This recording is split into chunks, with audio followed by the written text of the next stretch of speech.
Hoe langer julle draai, hoe meer vis mas in die vlerke.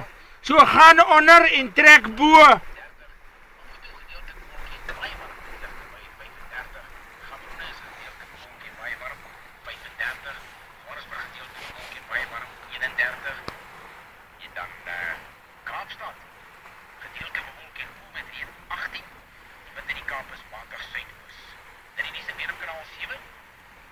Ja.